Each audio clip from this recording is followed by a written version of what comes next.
The Book of Job, Chapter 1. There was a man named Job who lived in the land of Uz. He was blameless, a man of complete integrity. He feared God and stayed away from evil. He had 7 sons and 3 daughters. He owned 7,000 sheep, 3,000 camels, 500 teams of oxen, and 500 female donkeys, and he employed many servants. He was, in fact, the richest person in that entire area. Every year when Job's sons had birthdays, they invited their brothers and sisters to join them for a celebration. On these occasions, they would get together to eat and drink. When these celebrations ended, and sometimes they lasted several days, Job would purify his children. He would get up early in the morning and offer a burnt offering for each of them. For Job said to himself, "Perhaps my children have sinned and have cursed God in their hearts." This was Job's regular practice. One day the angels came to present themselves before the Lord, and Satan the accuser came with them. "Where have you come from?" the Lord asked Satan. And Satan answered the Lord, "I have been going back and forth across the earth, watching everything that's going on." Then the Lord asked Satan, "Have you noticed my servant Job? He is the finest man in all the earth, a man of complete integrity. He fears God and will have nothing to do with evil." Satan replied to the Lord, Yes, Job fears God, but not without good reason. You have always protected him and his home and his property from harm. You have made him prosperous in everything he does. Look how rich he is. But take away everything he has, and he will surely curse you to your face. "All right, you may test him," the Lord said to Satan. "Do whatever you want with everything he possesses, but don't harm him physically." So Satan left the Lord's presence. One day, when Job's sons and daughters were dining at the oldest brother's house, a messenger arrived at Job's home with this news. "Your oxen were plowing with the donkeys feeding beside them when the Sabians raided us. They stole all the animals and killed all the farmhands. I am the only one who escaped to tell you." While he was still speaking, another messenger arrived with this news. "The fire of God has fallen from heaven and burned up your sheep and all the shepherds. I am the only one who escaped to tell you." While he was still speaking, a third messenger arrived with this news. 3 bands of Chaldean raiders have stolen your camels and killed your servants. I am the only one who escaped to tell you." While he was still speaking, another messenger arrived with this news. "Your sons and daughters were feasting in their oldest brother's home. Suddenly, a powerful wind swept in from the desert and hit the house on all sides. The house collapsed, and all your children are dead. I am the only one who escaped to tell you." Job stood up and tore his robe in grief. Then he shaved his head and fell to the ground before God. He said, "I came naked from my mother's womb, and I will be stripped of everything when I die. The Lord gave me everything I had, and the Lord has taken it away. Praise the name of the Lord." In all of this, Job did not sin by blaming God. Chapter 2. One day the angels came again to present themselves before the Lord, and Satan the accuser came with them. "Where have you come from?" the Lord asked Satan. And Satan answered the Lord, "I have been going back and forth across the earth, watching everything that's going on." Then the Lord asked Satan, "Have you noticed my servant Job? He is the finest man in all the earth, a man of complete integrity. He fears God and will have nothing to do with evil. And he has maintained his integrity, even though you persuaded me to harm him without cause." Satan replied to the Lord, Skin for skin. He blesses you only because you bless him. A man will give up everything he has to save his life, but take away his health, and he will surely curse you to your face. All right, do with him as you please, the Lord said to Satan, but spare his life. So Satan left the Lord's presence, and he struck Job with a terrible case of boils from head to foot. Then Job scraped his skin with a piece of broken pottery as he sat among the ashes. His wife said to him, "Are you still trying to maintain your integrity? Curse God and die." But Job replied, You talk like a godless woman. Should we accept only good things from the hand of God and never anything bad? So in all this, Job said nothing wrong. 3 of Job's friends were Eliphaz the Temanite, Bildad the Shuhite, and Zophar the Naamathite. When they heard of the tragedy he had suffered, they got together and traveled from their homes to comfort and console him. When they saw Job from a distance, they scarcely recognized him. Wailing loudly, they tore their robes and threw dust into the air over their heads to demonstrate their grief. Then they sat on the ground with him for 7 days and nights, and no one said a word, for they saw that his suffering was too great for words. Chapter 3. At last Job spoke, and he cursed the day of his birth. He said, "Cursed be the day of my birth, and cursed be the night when I was conceived. Let that day be turned to darkness. Let it be lost even to God on high, and let it be shrouded in darkness. Yes, let the darkness and utter gloom claim it for its own. Let a black cloud overshadow it, and let the darkness terrify it.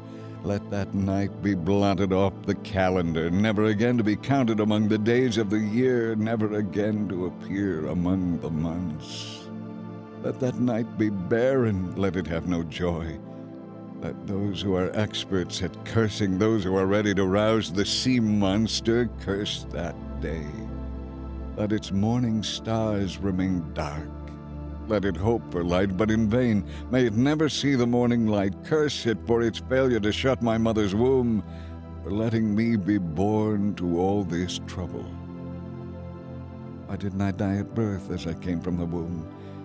Why did my mother let me live? Why did she nurse me at her breast? For if I had died at birth, I would be at peace now, asleep and at rest. I would rest with the world's kings and prime ministers famous for their great construction projects. I would rest with wealthy princes whose palaces were filled with gold and silver. Why was I not buried like a stillborn child, like a baby who never lives to see the light? For in death the wicked cease from troubling, and the weary are at rest. Even prisoners are at ease in death, with no gods to curse them. Rich and poor are there alike, and the slave is free from his master. Why should light be given to the weary and life to those in misery? They long for death, and it won't come. They search for death more eagerly than for hidden treasure. It is a blessed relief when they finally die, when they find the grave. Why is life given to those with no future, those destined by God to live in distress? I cannot eat for sighing. My groans pour out like water. What I always feared has happened to me. What I dreaded has come to be. I have no peace, no quietness. I have no rest. Instead, only trouble comes. Chapter 4. Then Eliphaz the Temanite replied to Job, "Will you be patient and let me say a word? For who could keep from speaking out? In the past, you have encouraged many a troubled soul to trust in God. You have supported those who were weak. Your words have strengthened the fallen. You steadied those who wavered. But now, when trouble strikes, you faint and are broken. Does your reverence for God give you no confidence? Shouldn't you believe that God will care for those who are upright? Stop and think. Does the innocent person perish? When has the upright person been destroyed? My experience shows that those who plant trouble and cultivate evil will harvest the same. They perish by a breath from God. They vanish in a blast of His anger. Though they are fierce young lions, they will all be broken and destroyed. The fierce lion will starve, and the cubs of the lioness will be scattered. This truth was given me in secret as though whispered in my ear. It came in a vision at night as others slept. Fear gripped me. I trembled and shook with terror. A spirit swept past my face. Its wind sent shivers up my spine. It stopped, but I couldn't see its shape. There was a form before my eyes, and a hushed voice said, "Can a mortal be just and upright before God? Can a person be pure before the Creator? If God cannot trust his own angels and has charged some of them with folly, how much less will he trust those made of clay? Their foundation is dust, and they are crushed as easily as moths. They are alive in the morning, but by evening they are dead, gone forever without a trace. Their tent collapses. They die in ignorance." Chapter 5. You may cry for help, but no one listens. You may turn to the angels, but they give you no help. Surely resentment destroys the fool, and jealousy kills the simple. From my experience, I know that fools who turn from God may be successful for the moment. But then comes sudden disaster.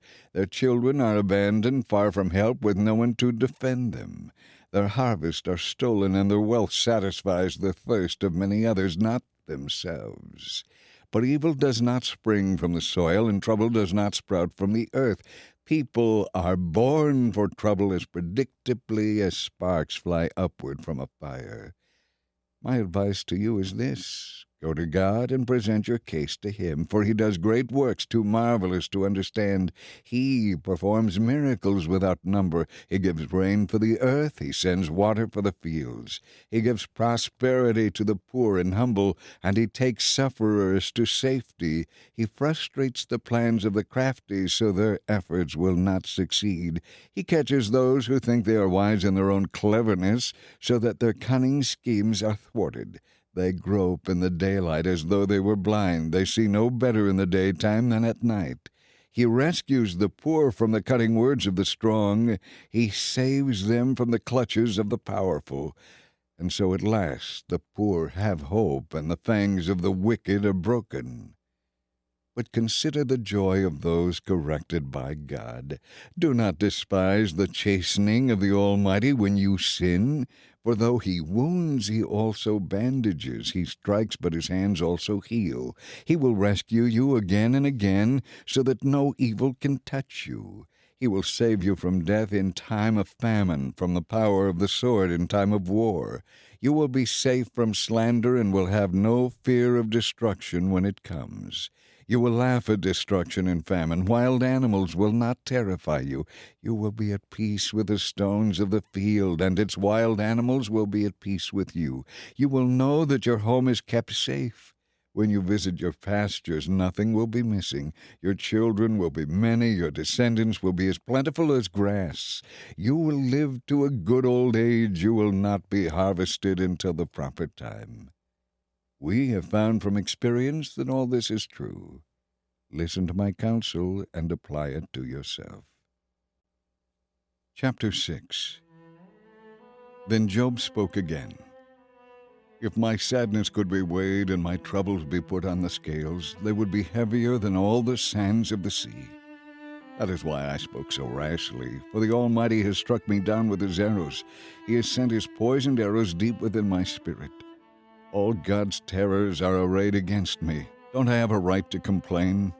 Wild donkeys bray when they find no green grass, and oxen low when they have no food. People complain when there is no salt in their food, and how tasteless is the uncooked white of an egg. My appetite disappears when I look at it. I gag at the thought of eating it.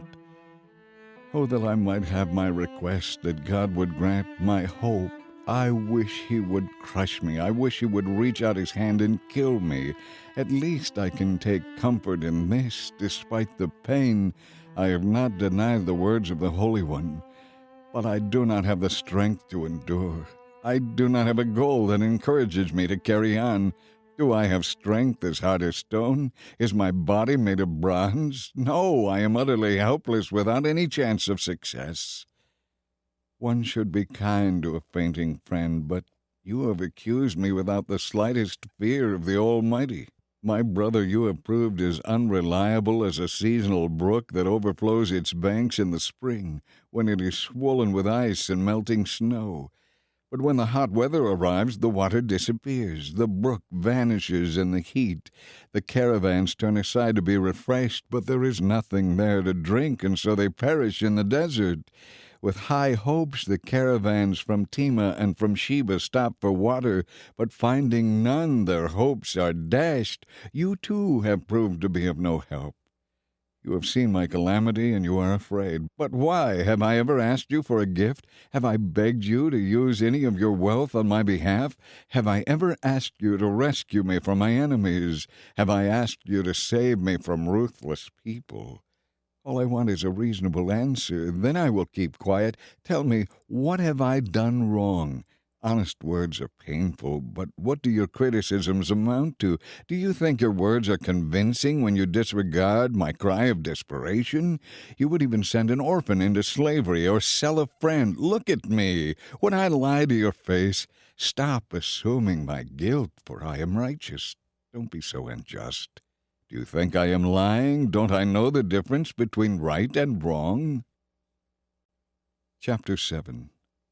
Is this not the struggle of all humanity? A person's life is long and hard, like that of a hired hand, like a worker who longs for the day to end, like a servant waiting to be paid. I too have been assigned months of futility, long and weary nights of misery. When I go to bed, I think, when will it be morning? But the night drags on, and I toss till dawn. My skin is filled with worms and scabs. My flesh breaks open, full of pus. My days are swifter than a weaver's shuttle, flying back and forth. They end without hope. O God, remember that my life is but a breath, and I will never again experience pleasure. You see me now, but not for long. Your eyes will be on me, but I will be dead. Just as a cloud dissipates and vanishes, those who die will not come back. They are gone forever from their home, never to be seen again. I cannot keep from speaking. I must express my anguish. I must complain in my bitterness. Am I a sea monster that you place a guard on me? If I think my bed will comfort me, and I will try to forget my misery with sleep, you shatter me with dreams. You terrify me with visions. I would rather die of strangulation than go on and on like this. I hate my life. I do not want to go on living. Oh, leave me alone for these few remaining days. What are mere mortals that you should make so much of us? For you examine us every morning and test us every moment. Why won't you leave me alone even for a moment? Have I sinned? What have I done to you, O watcher of all humanity? Why have you made me your target? Am I a burden to you? Why not just pardon my sin and take away my guilt? For soon I will lie down in the dust and die. When you look for me, I will be gone. Chapter 8. Then Bildad the Shuhite replied to Job, How long will you go on like this? Your words are a blustering wind. Does God twist justice? Does the Almighty twist what is right? Your children obviously sinned against him, so their punishment was well deserved.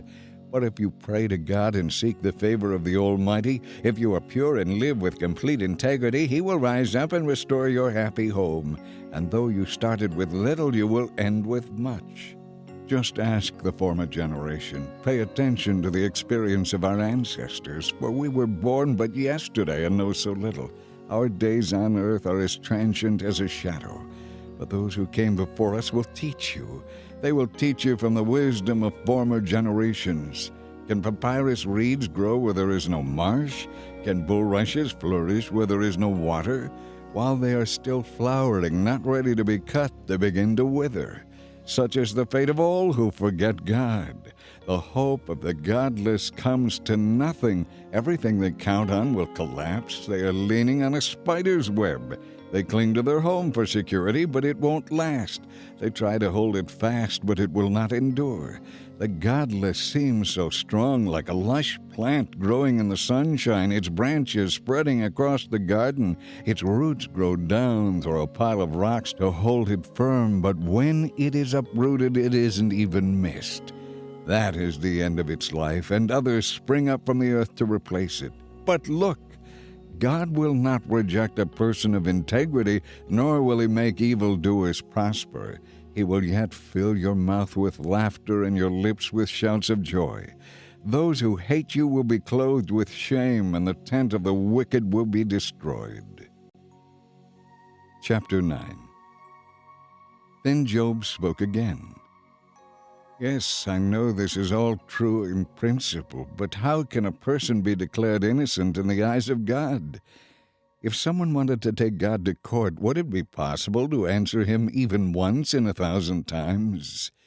For God is so wise and so mighty, who has ever challenged him successfully?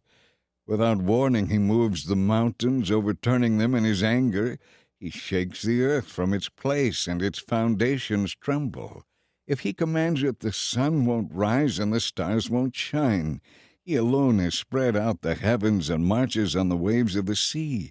He made all the stars, the Bear, Orion, the Pleiades, and the constellations of the southern sky. His great works are too marvelous to understand. He performs miracles without number. Yet when he comes near, I cannot see him. When he moves on, I do not see him go. If he sends death to snatch someone away, who can stop him? Who dares to ask him, "What are you doing?" And God does not restrain his anger. The mightiest forces against him are crushed beneath his feet. And who am I that I should try to answer God or even reason with him? Even if I were innocent, I would have no defense. I could only plead for mercy. And even if I summoned him and he responded, he would never listen to me. For he attacks me without reason, and he multiplies my wounds without cause. He will not let me catch my breath, but fills me instead with bitter sorrows. As for strength, he has it. As for justice, who can challenge him? Though I am innocent, my own mouth would pronounce me guilty. Though I am blameless, it would prove me wicked. I am innocent, but it makes no difference to me. I despise my life, innocent or wicked. It is all the same to him. That is why I say he destroys both the blameless and the wicked. He laughs when a plague suddenly kills the innocent. The whole earth is in the hands of the wicked, and God blinds the eyes of the judges and lets them be unfair. If not he, then who? My life passes more swiftly than a runner. It flees away filled with tragedy. It disappears like a swift boat, like an eagle that swoops down on its prey. If I decided to forget my complaints, if I decided to end my sadness and be cheerful, I would dread all the pain he would send. For I know you will not hold me innocent, O God. Whatever happens, I will be found guilty, so what's the use of trying? Even if I were to wash myself with soap and cleanse my hands with lye to make them absolutely clean, you would plunge me into a muddy ditch, and I would be so filthy my own clothing would hate me. God is not a mortal like me, so I cannot argue with him or take him to trial. If only there were a mediator who could bring us together, but there is none. The mediator could make God stop beating me, and I would no longer live in terror of his punishment. Then I could speak to him without fear, but I cannot do that in my own strength. Chapter 10. I am disgusted with my life. Let me complain freely. I will speak in the bitterness of my soul. I will say to God, don't simply condemn me. Tell me the charge you are bringing against me. What do you gain by oppressing me? Why do you reject me, the work of your own hands, while sending joy and prosperity to the wicked? Are your eyes only those of a human? Do you see things as people see them? Is your lifetime merely human? Is your life so short that you are in a hurry to probe for my guilt, to search for my sin? Although you know I am not guilty, no one can rescue me from your power. You formed me with your hands, you made me, and yet you completely destroy me. Remember that I am made of dust. Will you turn me back to dust so soon? You guided my conception and formed me in the womb.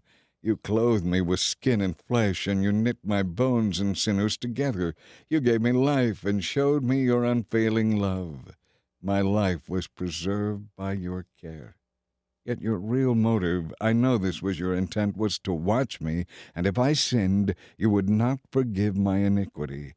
If I am guilty, too bad for me, and even if I'm innocent, I am filled with shame and misery so that I can't hold my head high.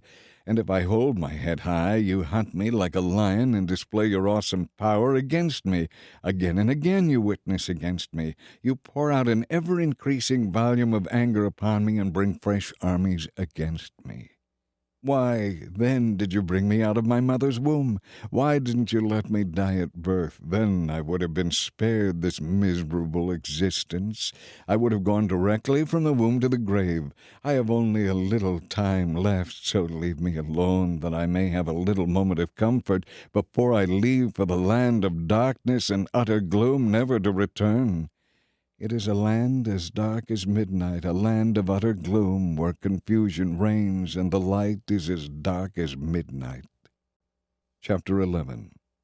Then Zophar the Naamathite replied to Job, "Shouldn't someone answer this torrent of words?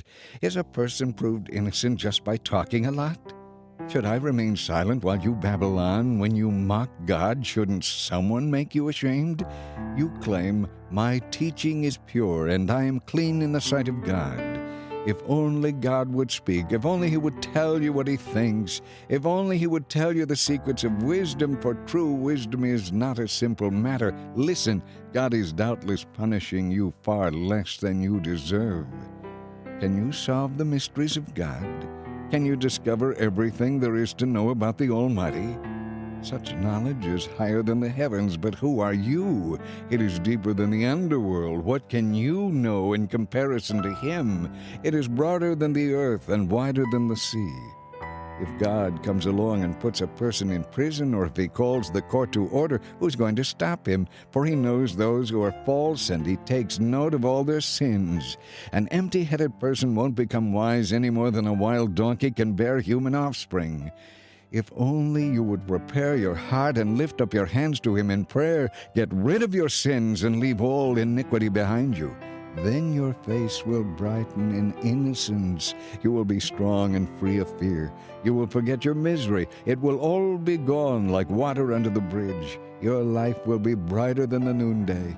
Any darkness will be as bright as morning. You will have courage because you will have hope. You will be protected and will rest in safety.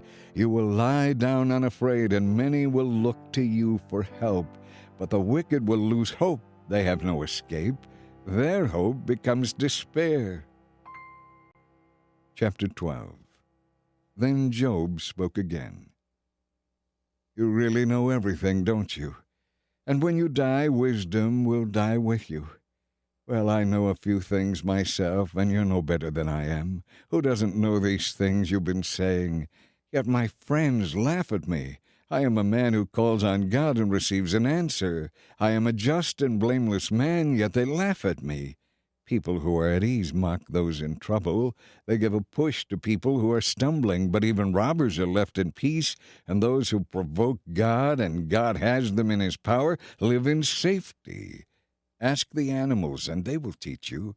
Ask the birds of the sky, and they will tell you. Speak to the earth, and it will instruct you. Let the fish of the sea speak to you. They all know that the Lord has done this.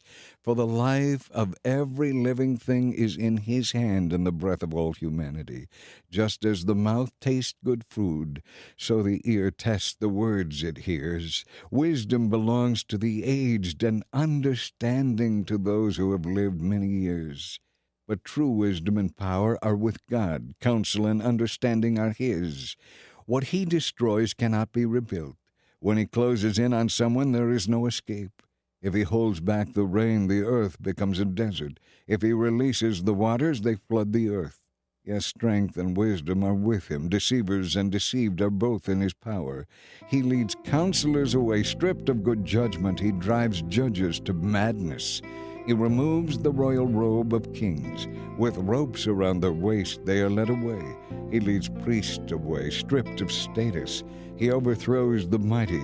He silences the trusted advisor, and He removes the insight of the elders. He pours disgrace upon princes and confiscates weapons from the strong. He floods the darkness with light. He brings light to the deepest gloom. He raises up nations and He destroys them. He makes nations expand and He abandons them. He takes away the understanding of kings, and he leaves them wandering in a wasteland without a path. They grope in the darkness without a light. He makes them stagger like drunkards.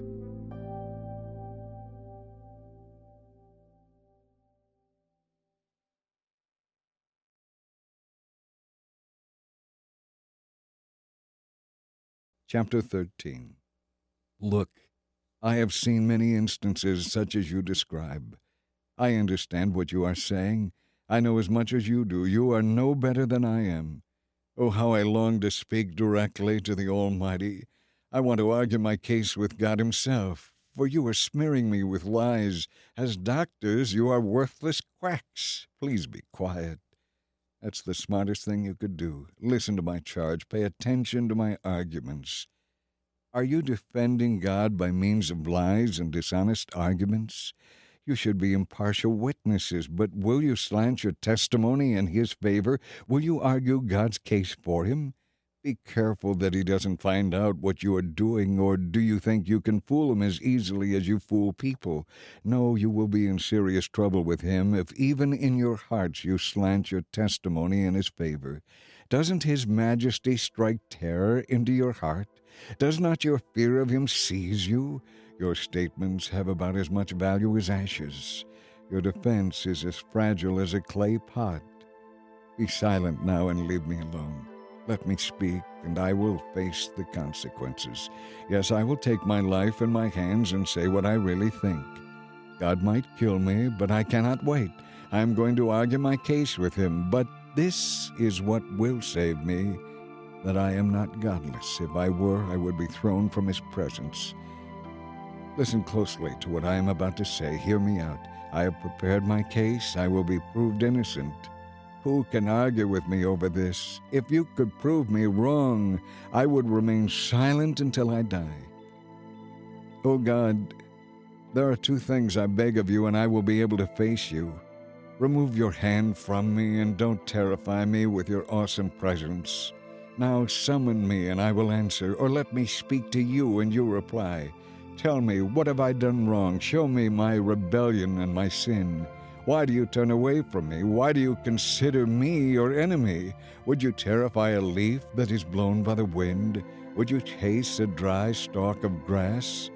You write bitter accusations against me and bring up all the sins of my youth. You put my feet in stocks. You watch all my paths. You trace all my footprints. I waste away like rotting wood, like a moth-eaten coat. Chapter 14.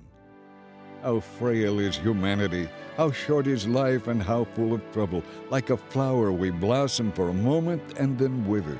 Like the shadow of a passing cloud we quickly disappear. Must you keep an eye on such a frail creature in demand and accounting from me? Who can create purity in one born impure? No one. You have decided the length of our lives. You know how many months we will live, and we are not given a minute longer.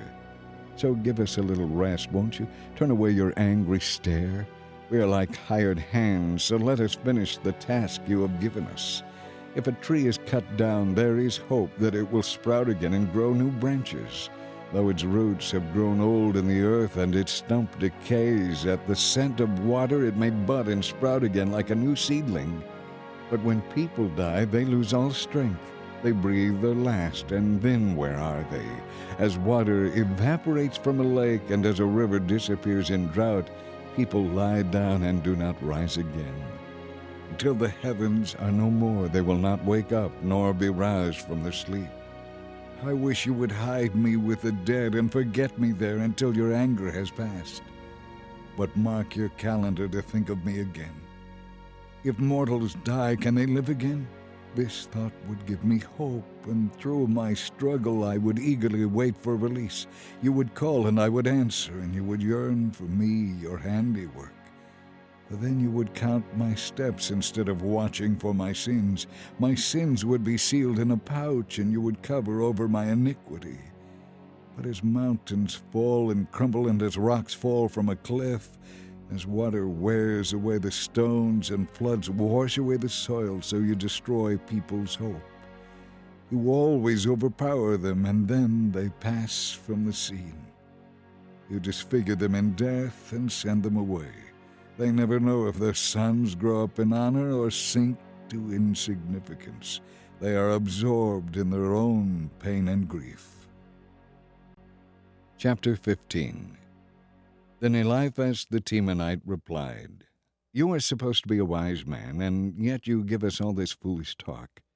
You are nothing but a windbag. It isn't right to speak so foolishly. What good do such words do? Have you no fear of God, no reverence for Him? Your sins are telling your mouth what to say. Your words are based on clever deception. But why should I condemn you? Your own mouth does. Were you the first person ever born? Were you born before the hills were made? Were you listening at God's secret counsel? Do you have a monopoly on wisdom? What do you know that we don't? What do you understand that we don't? On our side are aged, gray-haired men much older than your father. Is God's comfort too little for you? Is His gentle word not enough? What has captured your reason? What has weakened your vision that you turn against God and say all these evil things? Can a mortal be pure? Can a human be just? Why, God doesn't even trust the angels. Even the heavens cannot be absolutely pure in His sight. How much less pure is a corrupt and sinful person with a thirst for wickedness? If you will listen, I will answer you from my own experience. And it is confirmed by the experience of wise men who have heard the same thing from their fathers, those to whom the land was given long before any foreigners arrived. Wicked people are in pain throughout their lives. They are surrounded by terrors, and even on good days they fear the attack of the destroyer. They dare not go out into the darkness for fear they will be murdered. They wander abroad for bread, saying, Where is it? They know their ruin is certain. That dark day terrifies them. They live in distress and anguish like a king preparing for an attack, for they have clenched their fist against God, defying the Almighty. Holding their strong shields, they defiantly charge against Him. These wicked people are fat and rich, but their cities will be ruined. They will live in abandoned houses that are ready to tumble down. They will not continue to be rich. Their wealth will not endure, and their possessions will no longer spread across the horizon. They will not escape the darkness. The flame will burn them up, and the breath of God will destroy everything they have. Let them no longer trust in empty riches. They are only fooling themselves, for emptiness will be their only reward. They will be cut down in the prime of life, and all they counted on will disappear. They will be like a vine whose grapes are harvested before they are ripe, like an olive tree that sheds its blossoms so the fruit cannot form. For the godless are barren. Their homes, enriched through bribery, will be consumed by fire.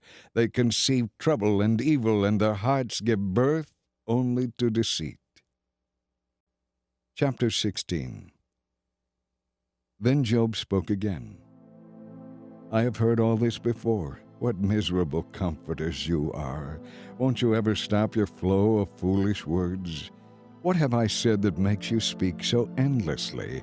I could say the same things if you were in my place. I could spout off my criticisms against you and shake my head at you, but that's not what I would do. I would speak in a way that helps you. I would try to take away your grief. But as it is, my grief remains no matter how I defend myself, and it does not help if I refuse to speak. O God, you have ground me down and devastated my family. You have reduced me to skin and bones, as proof, they say, of my sins. God hates me and tears angrily at my flesh. He gnashes his teeth at me and pierces me with his eyes. People jeer and laugh at me. They slap my cheek in contempt. A mob gathers against me. God has handed me over to sinners. He has tossed me into the hands of the wicked. I was living quietly until he broke me apart. He took me by the neck and dashed me to pieces. Then he set me up as his target. His archers surrounded me, and his arrows pierced me without mercy. The ground is wet with my blood. Again and again he smashed me, charging at me like a warrior. Here I sit in sackcloth. I have surrendered, and I sit in the dust. My eyes are red with weeping. Darkness covers my eyes, yet I am innocent. My prayer is pure. O earth, do not conceal my blood. Let it cry out on my behalf. Even now my witness is in heaven. My advocate is there on high. My friends scorn me, but I pour out my tears to God. Oh, that someone would mediate between God and me as a person mediates between friends. For soon I must go down that road from which I will never return. Chapter 17. My spirit is crushed, and I am near death. The grave is ready to receive me. I am surrounded by mockers. I watch how bitterly they taunt me. You must defend my innocence, O God, since no one else will stand up for me. You have closed their minds to understanding, but do not let them triumph. They denounce their companions for their own advantage, so let their children faint with hunger. God has made a mockery of me among the people. They spit in my face. My eyes are dim with weeping, and I am but a shadow of my former self.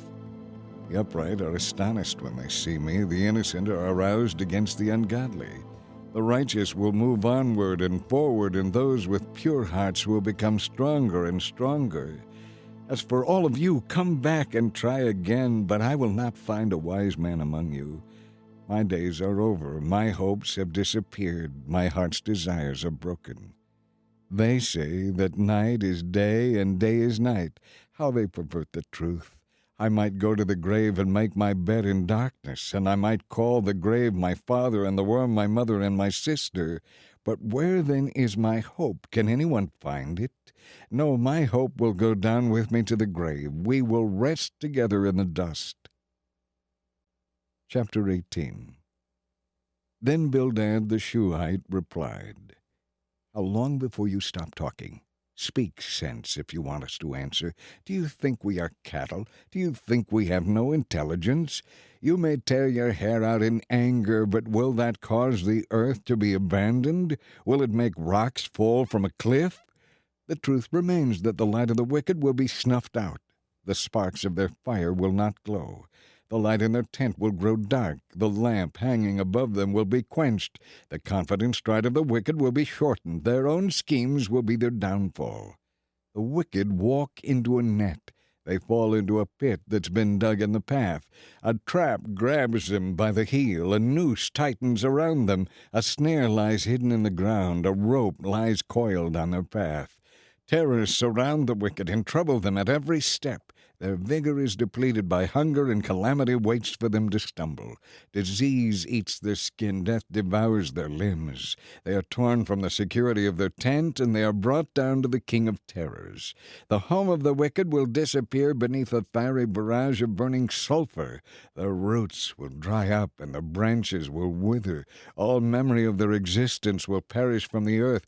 No one will remember them. They will be thrust from light into darkness, driven from the world. They will have neither children nor grandchildren nor any survivor in their home country. People in the West are appalled at their fate. People in the East are horrified. They will say, This was the home of a wicked person, the place of one who rejected God. Chapter 19. Then Job spoke again. How long will you torture me? How long will you try to break me with your words? 10 times now you have meant to insult me. You should be ashamed of dealing with me so harshly.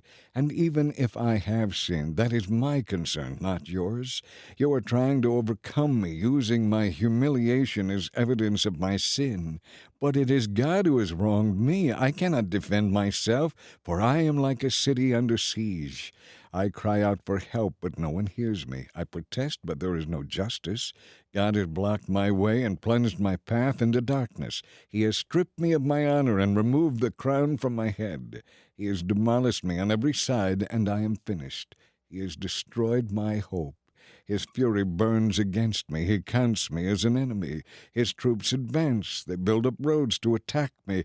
They camp all around my tent. My relatives stay far away, and my friends have turned against me. My neighbors and my close friends are all gone. The members of my household have forgotten me. The servant girls consider me a stranger. I am like a foreigner to them. I call my servant, but he doesn't come. I even plead with him. My breath is repulsive to my wife. I am loathsome to my own family. Even young children despise me. When I stand to speak, they turn their backs on me. My close friends abhor me. Those I loved have turned against me.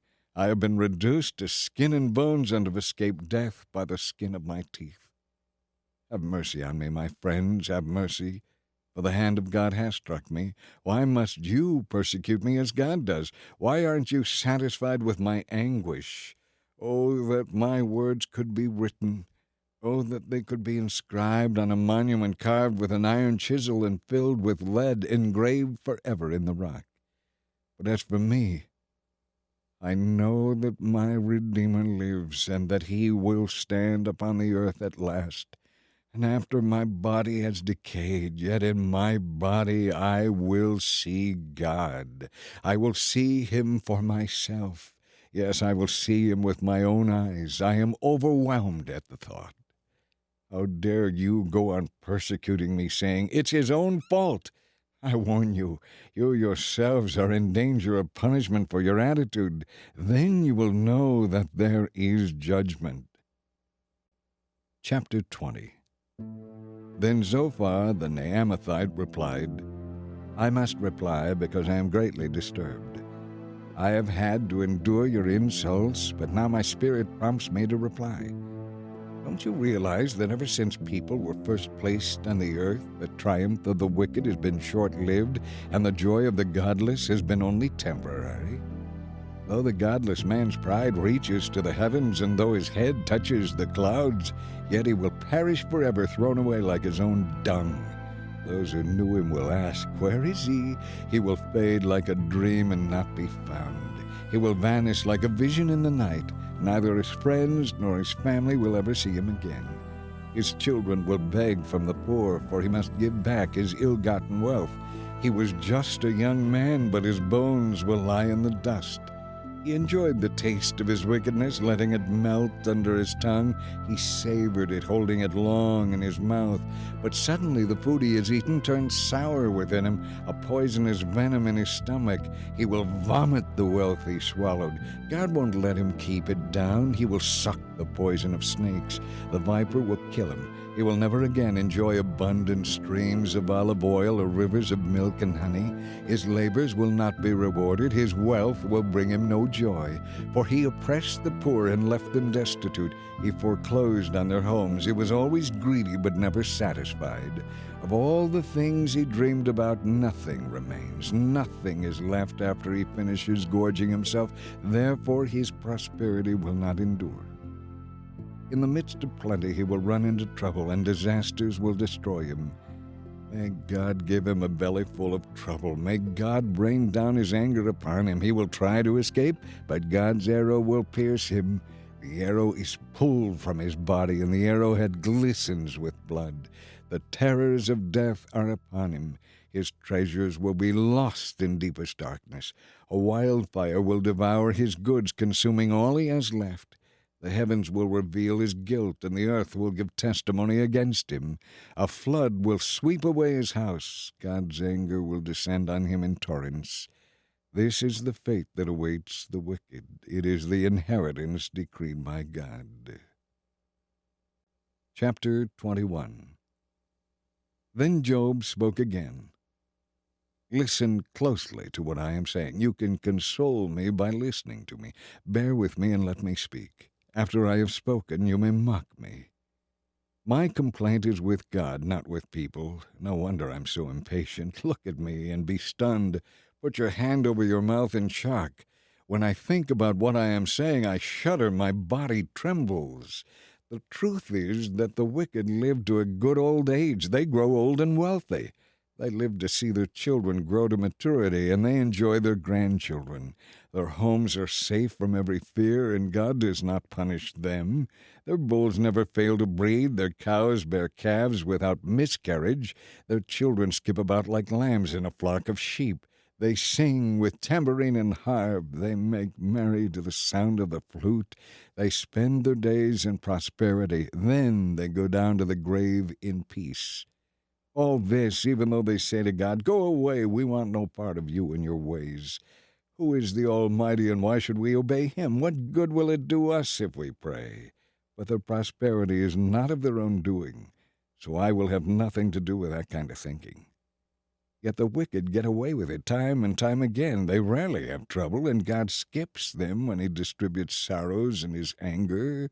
Are they driven before the wind like straw? Are they carried away by the storm? Not at all. Well, you say, at least God will punish their children, but I say that God should punish the ones who sin, not their children.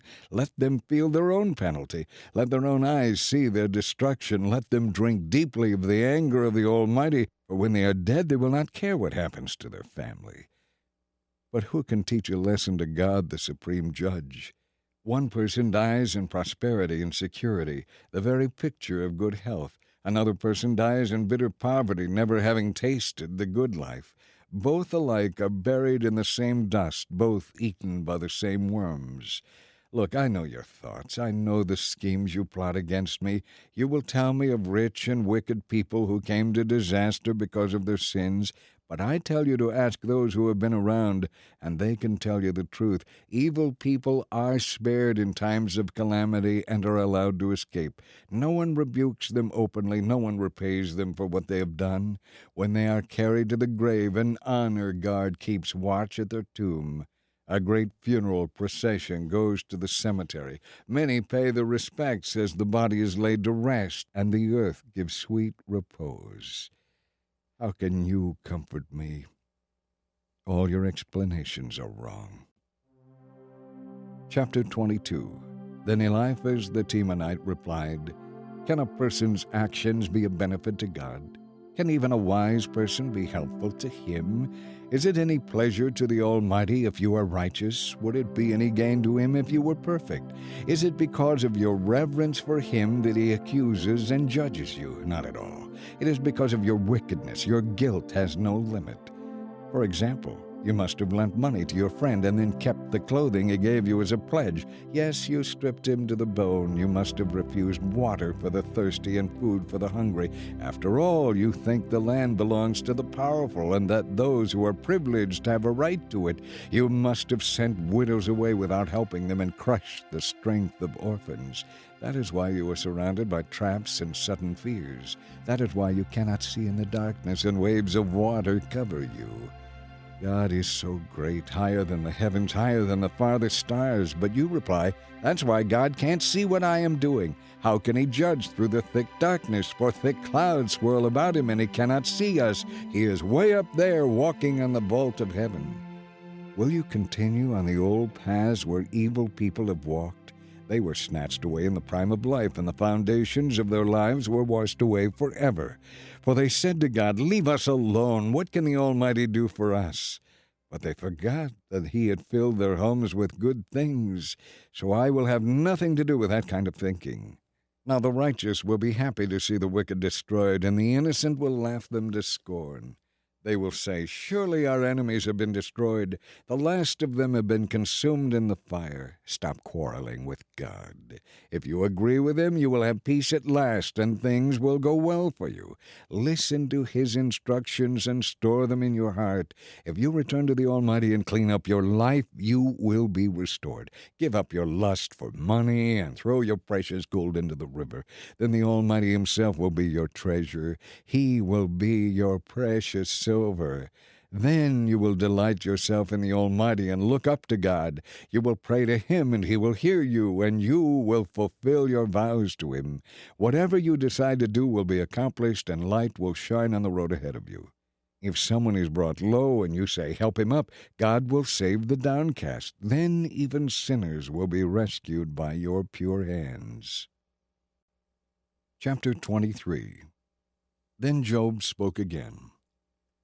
My complaint today is still a bitter one, and I try hard not to groan aloud. If only I knew where to find God, I would go to his throne and talk with him there. I would lay out my case and present my arguments. Then I would listen to his reply and understand what he says to me. Would he merely argue with me in his greatness? No, he would give me a fair hearing.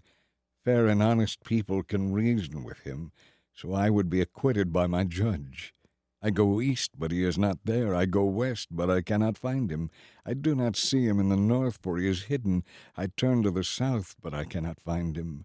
But he knows where I am going, and when he has tested me like gold in a fire, he will pronounce me innocent.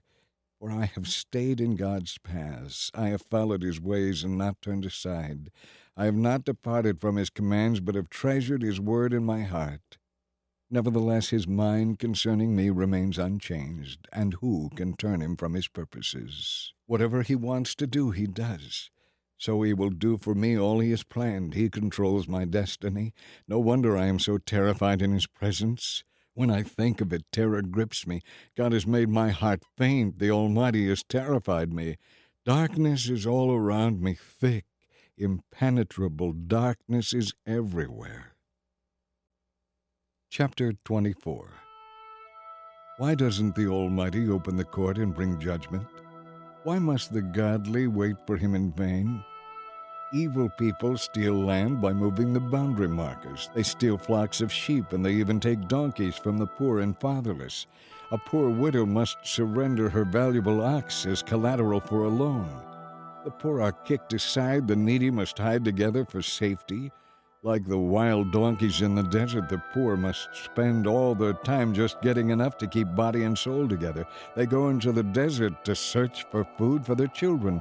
They harvest a field they do not own, and they glean in the vineyards of the wicked. All night they lie naked in the cold without clothing or covering. They are soaked by mountain showers, and they huddle against the rocks for want of a home. The wicked snatch a widow's child from her breast. They take the baby as a pledge for a loan.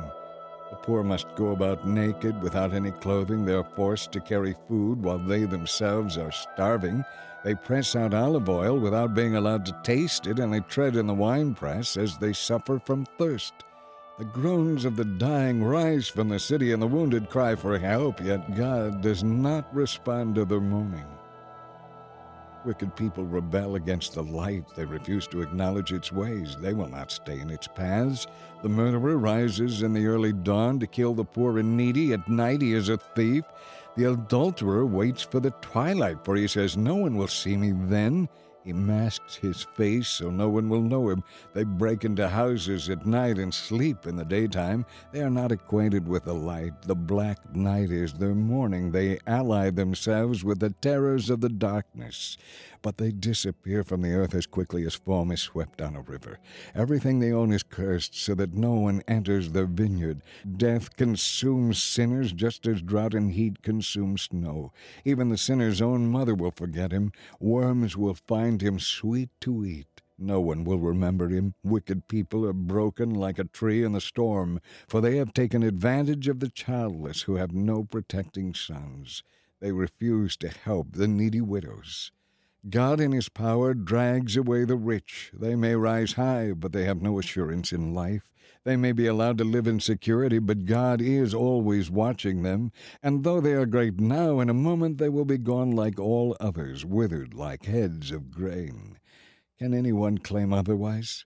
Who can prove me wrong? Chapter 25. Then Bildad the Shuhite replied, God is powerful and dreadful.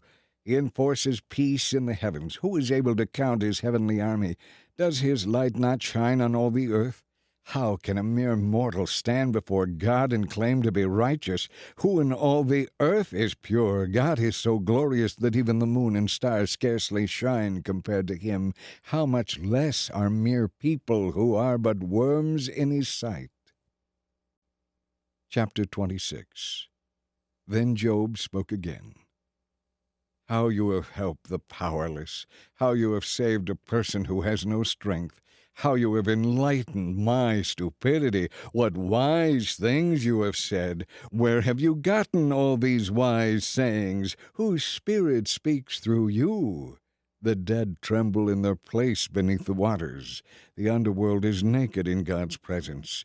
There is no cover for the place of destruction. God stretches the northern sky over empty space and hangs the earth on nothing. He wraps the rain in his thick clouds, and the clouds do not burst with the weight. He shrouds his throne with his clouds. He created the horizon when he separated the waters. He set the boundaries for day and night.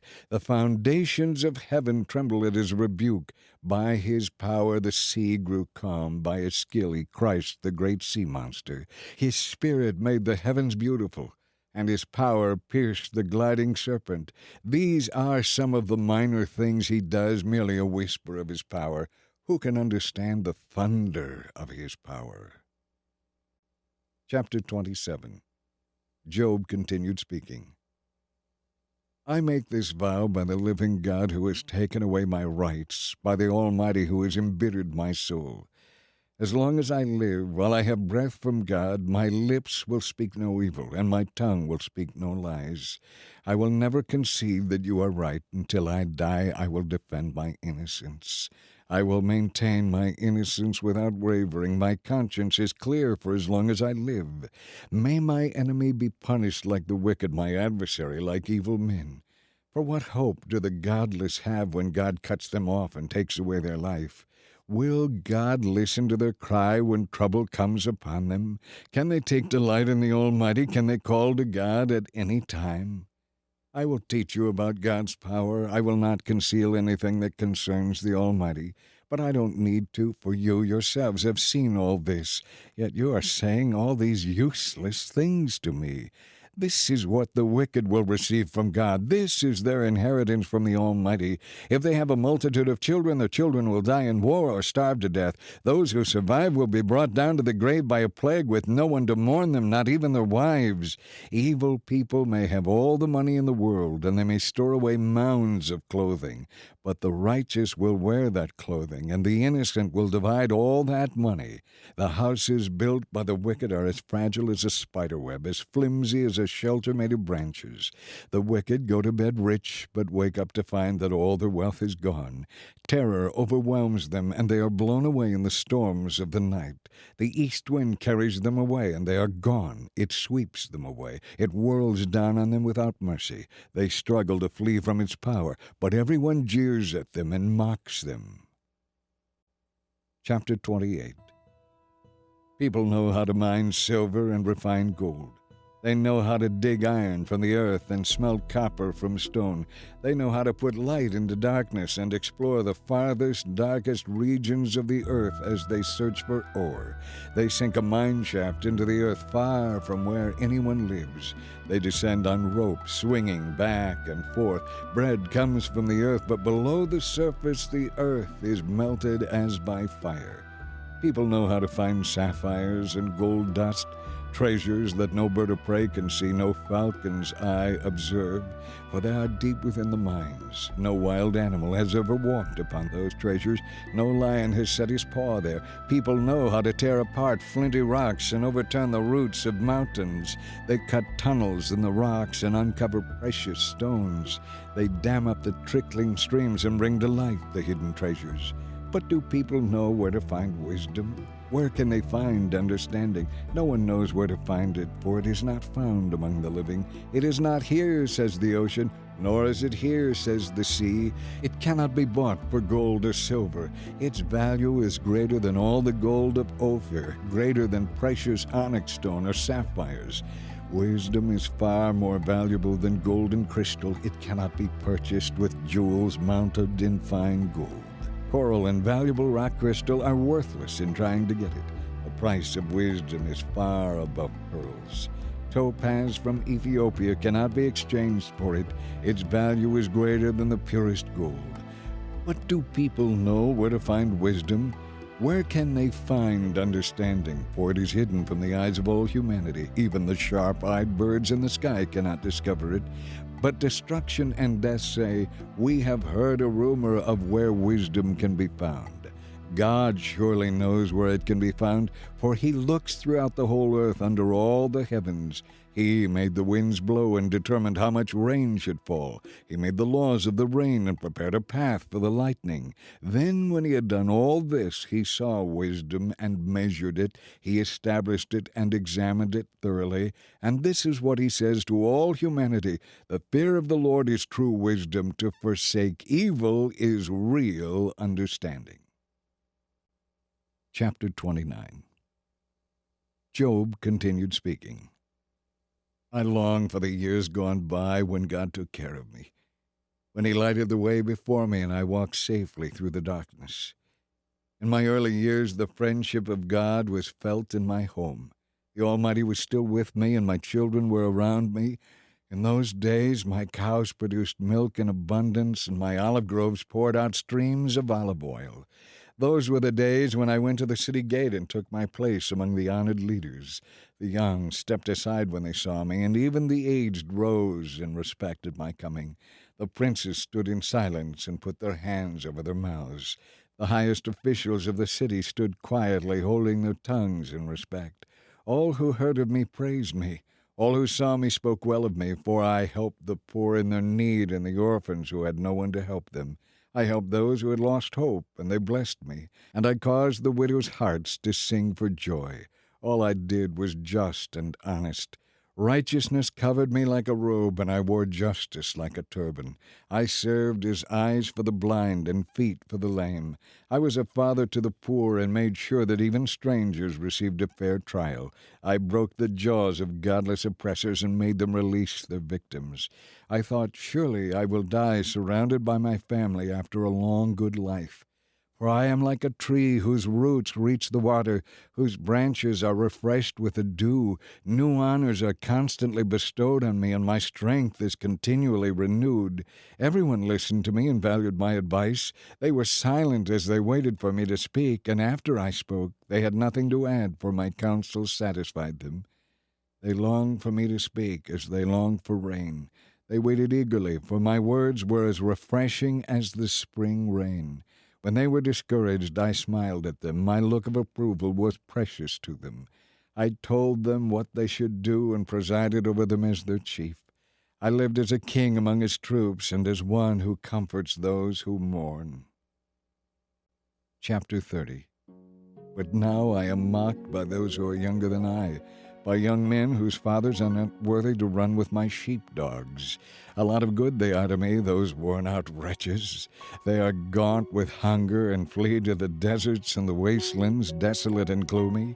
They eat coarse leaves and they burn the roots of shrubs for heat. They are driven from civilization, and people shout after them as if they were thieves. So now they live in frightening ravines and in caves and among the rocks. They sound like animals as they howl among the bushes. They huddle together for shelter beneath the nettles. They are nameless fools, outcasts of civilization. And now their sons mock me with their vulgar song. They taunt me, they despise me, and won't come near me except to spit in my face. For God has cut the cords of my tent. He has humbled me. So they have thrown off all restraint. These outcasts oppose me to my face. They send me sprawling. They lay traps in my path. They block my road and do everything they can to hasten my calamity, knowing full well that I have no one to help me. They come at me from all directions. They rush upon me. When I am down, I live in terror now. They hold me in contempt, and my prosperity has vanished as a cloud before a strong wind. And now my heart is broken. Depression haunts my days. My weary nights are filled with pain, as though something were relentlessly gnawing at my bones. With a strong hand, God grabs my garment. He grips me by the collar of my tunic. He has thrown me into the mud. I have become as dust and ashes. I cry to you, O God, but you don't answer me. I stand before you, and you don't bother to look. You have become cruel toward me. You persecute me with your great power. You throw me into the whirlwind and destroy me in the storm. And I know that you are sending me to my death, the destination of all who live. Surely no one would turn against the needy when they cry for help. Did I not weep for those in trouble? Was I not deeply grieved for the needy? So I looked for good, but evil came instead. I waited for the light, but darkness fell. My heart is troubled and restless. Days of affliction have come upon me. I walk in gloom, without sunlight. I stand in the public square and cry for help, but instead I am considered a brother to jackals and a companion to ostriches. My skin has turned dark and my bones burn with fever. My harp plays sad music, and my flute accompanies those who weep. Chapter 31. I made a covenant with my eyes not to look with lust upon a young woman. What has God above chosen for us? What is our inheritance from the Almighty on high? It is calamity for the wicked, misfortune for those who do evil. He sees everything I do and every step I take. Have I lied to anyone or deceived anyone? Let God judge me on the scales of justice, for He knows my integrity.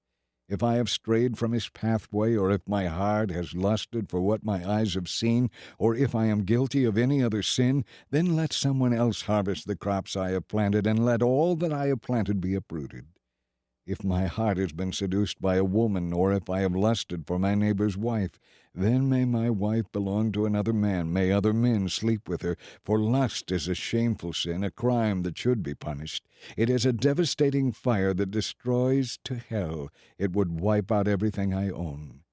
If I have been unfair to my male or female servants, if I have refused to hear their complaints, how could I face God? What could I say when He questioned me about it? For God created both me and my servants. He created us both. Have I refused to help the poor or crushed the hopes of widows who look to me for help? Have I been stingy with my food and refused to share it with hungry orphans? No, from childhood I've cared for orphans, and all my life I have cared for widows. Whenever I saw someone who was homeless and without clothes, did they not praise me for providing wool clothing to keep them warm? If my arm has abused an orphan because I thought I could get away with it, then let my shoulder be wrenched out of place, let my arm be torn from its socket. That would be better than facing the judgment sent by God.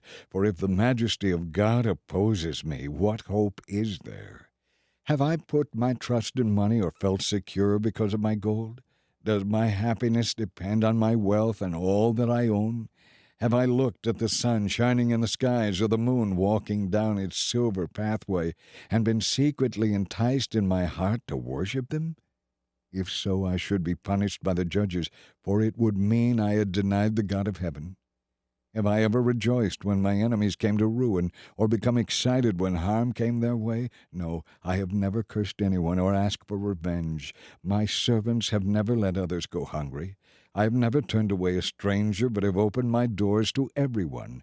Have I tried to hide my sins as people normally do, hiding my guilt in a closet? Have I feared the crowd and its contempt so that I refused to acknowledge my sin and would not go outside? If only I had someone who would listen to me and try to see my side. Look, I will sign my name to my defense.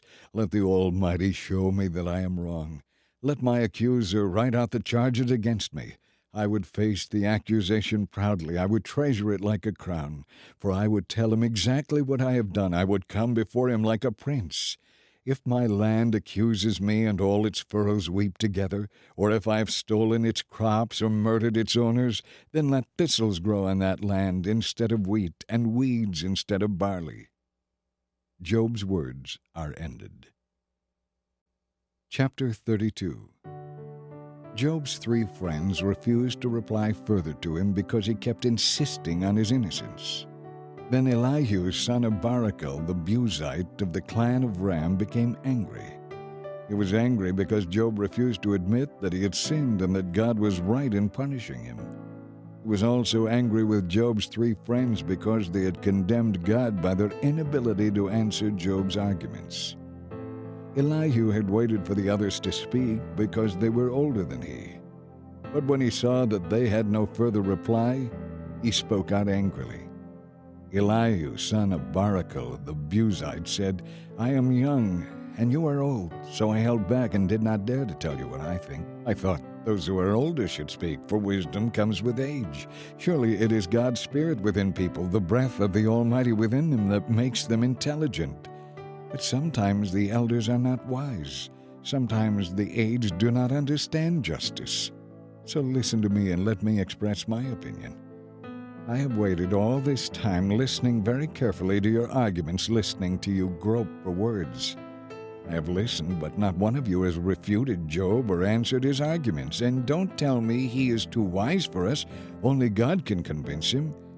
If Job had been arguing with me, I would not answer with that kind of logic. You sit there baffled with no further response. Should I continue to wait now that you are silent? Must I also remain silent? No. I will say my piece. I will speak my mind. I surely will, for I am pent up and full of words, and the spirit within me urges me on. I'm like a wine cask without a vent. My words are ready to burst out. I must speak to find relief, so let me give my answers. I won't play favorites or try to flatter anyone, and if I tried, my Creator would soon do away with me. Chapter 33. Listen, Job, to what I have to say. Now that I have begun to speak, let me continue. I speak with all sincerity. I speak the truth, for the Spirit of God has made me, and the breath of the Almighty gives me life. Answer me if you can. Make your case and take your stand.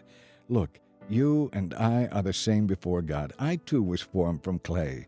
So you don't need to be afraid of me. I am not some great person to make you nervous and afraid. You have said it in my hearing. I have heard your very words. You said, I am pure, I am innocent, I have not sinned. God is picking a quarrel with me, and he considers me to be his enemy. He puts my feet in the stocks and watches every move I make. In this you are not right, and I will show you why. As you yourself have said, God is greater than any person. So why are you bringing a charge against him? You say he does not respond to people's complaints.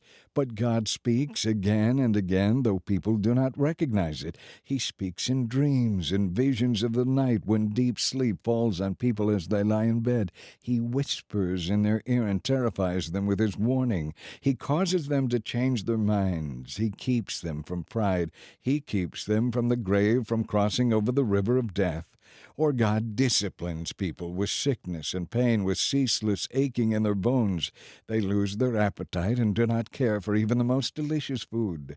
They waste away to skin and bones. They are at death's door. The angels of death wait for them. But if a special messenger from heaven is there to intercede for a person, to declare that he is upright, God will be gracious and say, Set him free, do not make him die, for I have found a ransom for his life. Then his body will become as healthy as a child's, firm and youthful again. When he prays to God, he will be accepted, and God will receive him with joy and restore him to good standing. He will declare to his friends, I sinned, but it was not worth it. God rescued me from the grave, and now my life is filled with light. Yes, God often does these things for people. He rescues them from the grave so they may live in the light of the living. Mark this well, Job. Listen to me and let me say more. But if you have anything to say, go ahead. I want to hear it, for I am anxious to see you justified. But if not, then listen to me. Keep silent, and I will teach you wisdom. Chapter 34. Then Elihu said, Listen to me, you wise men. Pay attention, you who have knowledge. Just as the mouth tastes good food, the ear tests the words it hears. So let us discern for ourselves what is right. Let us learn together what is good.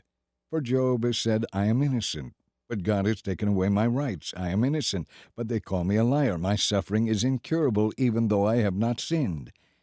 Has there ever been a man as arrogant as Job with his thirst for irreverent talk?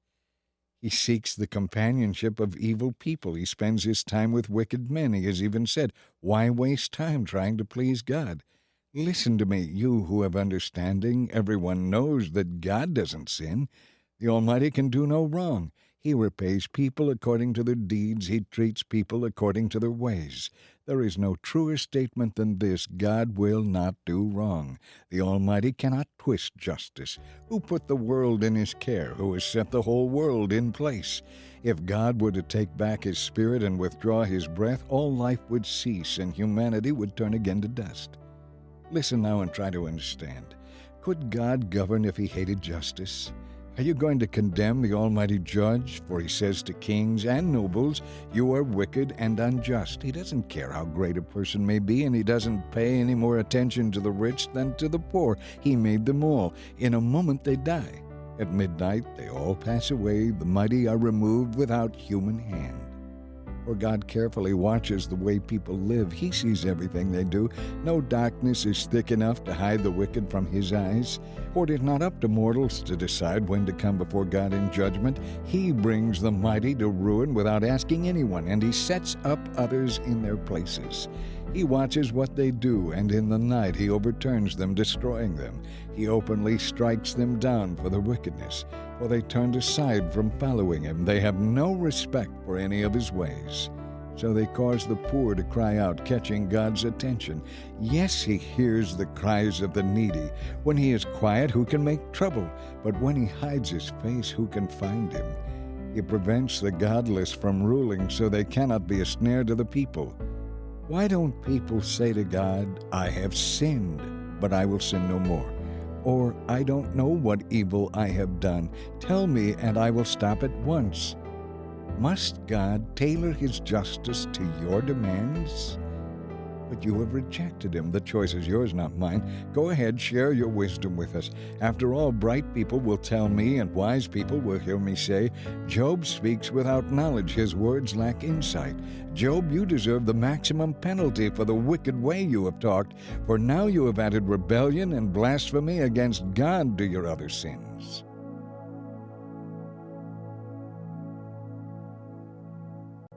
Chapter 35. Then Elihu said, Do you think it is right for you to claim I am righteous before God? Yet you also ask, What's the use of living a righteous life? How will it benefit me? I will answer you and all your friends too. Look up into the sky and see the clouds high above you. If you sin, what do you accomplish against him? Even if you sin again and again, what effect will it have on him? If you are good, is this some great gift to him? What could you possibly give him? No, your sins affect only people like yourself, and your good deeds affect only other people. The oppressed cry out beneath the wrongs that are done to them. They groan beneath the power of the mighty, yet they don't ask, Where is God, my Creator, the one who gives songs in the night? Where is the one who makes us wiser than the animals and birds? And if they do cry out and God does not answer, it is because of their pride. But it is wrong to say God doesn't listen, to say the Almighty isn't concerned. And it is even more false to say he doesn't see what is going on. He will bring about justice if you will only wait. But do you cry out against him because he does not respond in anger? Job, you have protested in vain. You have spoken like a fool. Chapter 36. Elihu continued speaking. Let me go on, and I will show you the truth of what I am saying. For I am not finished defending God. I will give you many illustrations of the righteousness of my Creator. I am telling you the honest truth, for I am a man of well-rounded knowledge. God is mighty, yet he does not despise anyone. He is mighty in both power and understanding. He does not let the wicked live, but gives justice to the afflicted. His eyes never leave the innocent, but he establishes and exalts them with kings forever. If troubles come upon them and they are enslaved and afflicted, he takes the trouble to show them the reason. He shows them their sins, for they have behaved proudly. He gets their attention and says they must turn away from evil. If they listen and obey God, then they will be blessed with prosperity throughout their lives. All their years will be pleasant. But if they refuse to listen to him, they will perish in battle and die from lack of understanding. For the godless are full of resentment. Even when he punishes them, they refuse to cry out to him for help. They die young after wasting their lives in immoral living. But by means of their suffering, he rescues those who suffer, for he gets their attention through adversity. God has led you away from danger, giving you freedom. You have prospered in a wide and pleasant valley. But you are too obsessed with judgment on the godless. Don't worry, justice will be upheld. But watch out, or you may be seduced with wealth. Don't let yourself be bribed into sin. Could all your wealth and mighty efforts keep you from distress? Do not long for the cover of night, for that is when people will be destroyed. Be on guard. Turn back from evil, for it was to prevent you from getting into a life of evil that God sent this suffering. Look, God is all-powerful. Who is a teacher like him? No one can tell him what to do. No one can say to him, You have done wrong. Instead, glorify his mighty work, singing songs of praise. Everyone has seen these things, but only from a distance. Look, God is exalted beyond what we can understand. His years are without number. He draws up the water vapor and then distills it into rain. The rain pours down from the clouds, and everyone benefits from it. Can anyone really understand the spreading of the clouds and the thunder that rolls forth from heaven? See how he spreads the lightning around him and how it lights up the depths of the sea? By his mighty axe he governs the people, giving them food in abundance. He fills his hands with lightning bolts. He hurls each at its target. The thunder announces his presence. The storm announces his indignant anger. Chapter 37. My heart pounds as I think of this. It leaps within me. Listen carefully to the thunder of God's voice as it rolls from his mouth. It rolls across the heavens, and his lightning flashes out in every direction. Then comes the roaring of the thunder, the tremendous voice of his majesty. He does not restrain the thunder when he speaks. God's voice is glorious in the thunder. We cannot comprehend the greatness of his power. He directs the snow to fall on the earth and tells the rain to pour down. Everyone stops working at such a time so they can recognize his power. The wild animals hide in the rocks or in their dens. The stormy wind comes from its chamber, and the driving winds bring the cold. God's breath sends the ice, freezing wide expanses of water. He loads the clouds with moisture, and they flash with his lightning. The clouds turn around and around under his direction. They do whatever he commands throughout the earth. He causes things to happen on earth either as a punishment or as a sign of his unfailing love. Listen, Job. Stop and consider the wonderful miracles of God.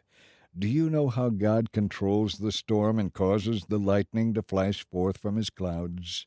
Do you understand how he balances the clouds with wonderful perfection and skill? When you are sweltering in your clothes and the south wind dies down and everything is still, he makes the skies reflect the heat like a giant mirror. Can you do that?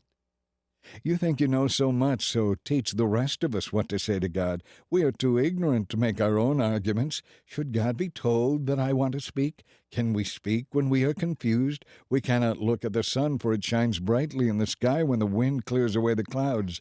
Golden splendor comes from the mountain of God. He is clothed in dazzling splendor. We cannot imagine the power of the Almighty, yet he is so just and merciful that he does not oppress us. No wonder people everywhere fear him. People who are truly wise show him reverence. Chapter 38. Then the Lord answered Job from the whirlwind. Who is this that questions my wisdom with such ignorant words? Brace yourself, because I have some questions for you, and you must answer them. Where were you when I laid the foundations of the earth? Tell me if you know so much. Do you know how its dimensions were determined, and who did the surveying, what supports its foundations, and who laid its cornerstone, as the morning stars sang together, and all the angels shouted for joy? Who defined the boundaries of the sea as it burst from the womb, and as I clothed it with clouds and thick darkness? For I locked it behind barred gates, limiting its shores. I said, thus far and no farther will you come. Here your proud waves must stop. Have you ever commanded the morning to appear and caused the dawn to rise in the east? Have you ever told the daylight to spread to the ends of the earth, to bring an end to the night's wickedness? For the features of the earth take shape as the light approaches, and the dawn is robed in red. The light disturbs the haunts of the wicked, and it stops the arm that is raised in violence. Have you explored the springs from which the seas come? Have you walked about and explored their depths? Do you know where the gates of death are located? Have you seen the gates of utter gloom? Do you realize the extent of the earth? Tell me about it if you know. Where does the light come from, and where does the darkness go? Can you take it to its home? Do you know how to get there? But of course you know all this, for you were born before it was all created, and you are so very experienced. Have you visited the treasuries of the snow? Have you seen where the hail is made and stored? I have reserved it for the time of trouble, for the day of battle and war. Where is the path to the origin of light? Where is the home of the east wind? Who created a channel for the torrents of rain? Who laid out the path for the lightning? Who makes the rain fall on barren land in a desert where no one lives? Who sends the rain that satisfies the parched ground and makes the tender grass spring up? Does the rain have a father? Where does dew come from? Who is the mother of the ice? Who gives birth to the frost from the heavens? For the water turns to ice as hard as rock, and the surface of the water freezes. Can you hold back the movements of the stars? Are you able to restrain the Pleiades or Orion? Can you ensure the proper sequence of the seasons or guide the constellation of the Bear with her cubs across the heavens? Do you know the laws of the universe and how God rules the earth? Can you shout to the clouds and make it rain? Can you make lightning appear and cause it to strike as you direct it? Who gives intuition and instinct? Who is wise enough to count all the clouds? Who can tilt the water jars of heaven, turning the dry dust to clumps of mud? Can you stalk prey for a lioness and satisfy the young lion's appetites as they lie in their dens or crouch in the thicket? Who provides food for the ravens when their young cry out to God as they wander about in hunger? Chapter 39. Do you know when the mountain goats give birth? Have you watched as the wild deer are born? Do you know how many months they carry their young? Are you aware of the time of their delivery? They crouch down to give birth to their young and deliver their offspring. Their young grow up in the open fields, then leave their parents and never return. Who makes the wild donkey wild? I have placed it in the wilderness. Its home is the wasteland. It hates the noise of the city, and it has no driver to shout at it. The mountains are its pasture land, where it searches for every blade of grass. Will the wild ox consent to being tamed? Will it stay in your stall? Can you hitch a wild ox to a plow? Will it plow a field for you? Since it is so strong, can you trust it? Can you go away and trust the ox to do your work? Can you rely on it to return, bringing your grain to the threshing floor? The ostrich flaps her wings grandly, but they are no match for the feathers of the stork. She lays her eggs on top of the earth, letting them be warmed in the dust. She doesn't worry that a foot might crush them or that wild animals might destroy them. She is harsh toward her young, as if they were not her own. She is unconcerned though they die. For God has deprived her of wisdom. He has given her no understanding. But whenever she jumps up to run, she passes the swiftest horse with its rider. Have you given the horse its strength or clothed its neck with a flowing mane?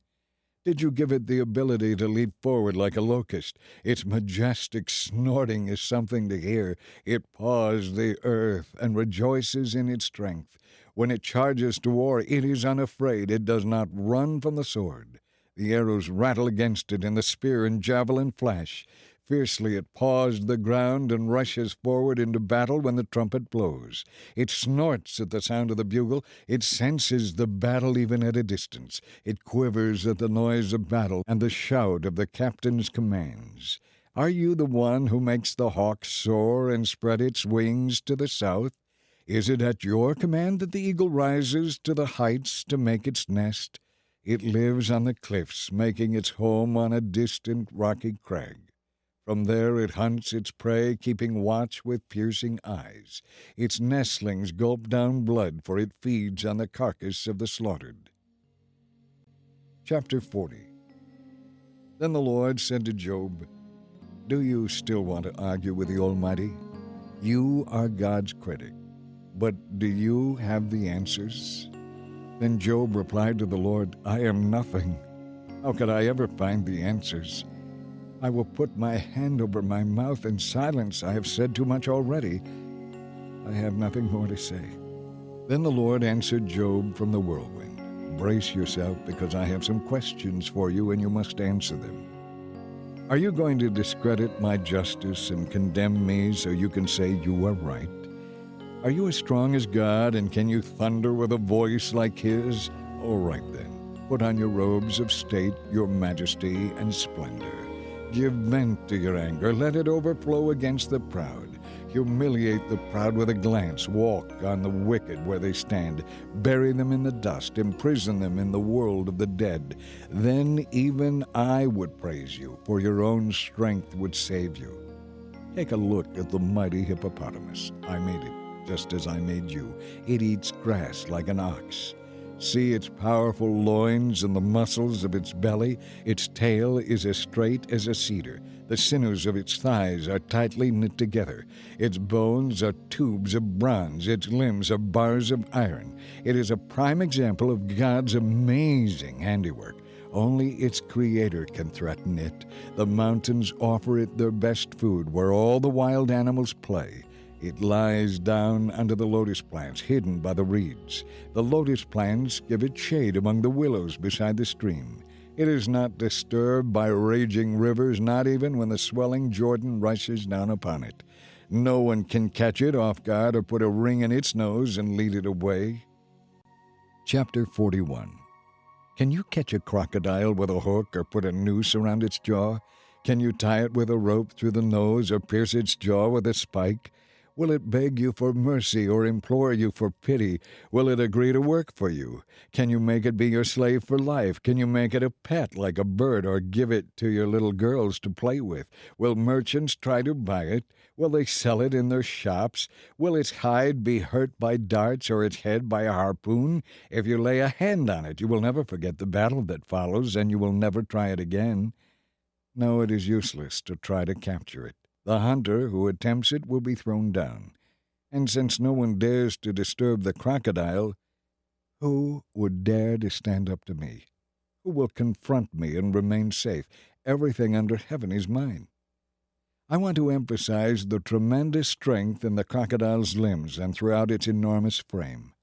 Who can strip off its hide, and who can penetrate its double layer of armor? Who could pry open its jaws, for its teeth are terrible. The overlapping scales on its back make a shield. They are close together so no air can get between them. They lock together so nothing can penetrate them. When it sneezes, it flashes light. Its eyes are like the red of dawn. Fire and sparks leap from its mouth. Smoke streams from its nostrils like steam from a boiling pot on a fire of dry rushes. Yes, its breath would kindle coals, for flames shoot from its mouth. The tremendous strength in its neck strikes terror wherever it goes. Its flesh is hard and firm, not soft and fat. Its heart is as hard as rock, as hard as a millstone. When it rises, the mighty are afraid, gripped by terror. No sword can stop it, nor spear, nor dart, nor pointed shaft. To the crocodile, iron is nothing but straw, and bronze is rotten wood. Arrows cannot make it flee. Stones shot from a sling are as ineffective as straw. Clubs do no good, and it laughs at the swish of the javelins. Its belly is covered with scales as sharp as glass. They tear up the ground as it drags through the mud. The crocodile makes the water boil with its commotion. It churns the depths. The water glistens in its wake. One would think the sea had turned white. There is nothing else so fearless anywhere on earth. Of all the creatures, it is the proudest. It is the king of beasts. Chapter 42. Then Job replied to the Lord, I know that you can do anything, and no one can stop you. You ask, who is this that questions my wisdom with such ignorance? It is I. And I was talking about things I did not understand, things far too wonderful for me. You said, listen, and I will speak. I have some questions for you, and you must answer them. I had heard about you before, but now I have seen you with my own eyes. I take back everything I said, and I sit in dust and ashes to show my repentance.